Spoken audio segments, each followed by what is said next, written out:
हरिपाठ अभंग तिसरा.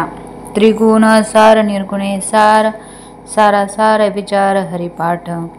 सगुण निर्गुण गुणांचे अगुण, हरिविने मत व्यर्थ जाय.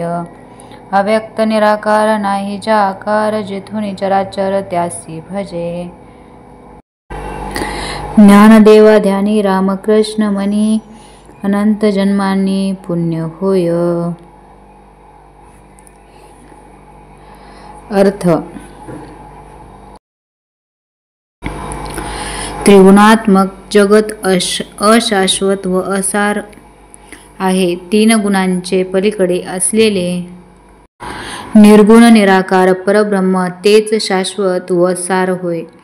ह्या सारासाराचे रहस्य निरंतर हरिचिंतनात रत असणे हेच होय. जे गुणसहित साकार आहे ते सगुण, जे गुणरहित निराकार आहे ते निर्गुण म्हणजे सगुण तेच निर्गुण व निर्गुण तेच सगुण. फक्त गुण तेवढे अधिक वा उणे, कारण हरीची व्याप्ती दोहीतही समानत्वे करून आहे. त्या दृष्टीने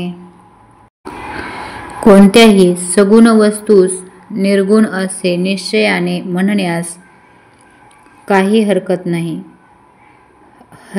श्रीहरीच्या ठिकाणी आकार अगर दुसरी कोणतीही उपाधी नसल्यामुळे त्यांच्या स्वरूपाचे ध्यान नेत्राधिक जड इंद्रियास होणे शक्य नाही. ह्यासाठी भगवत देहाची मीमांसा करीत न बसता भगवत चिंतन करण्यातच गढून जा. त्या वाचून अन्य विषयांत जर तू आपले मन गुंतवशील तर तो त्या मनाचा दुरुपयोग झाला असे समज.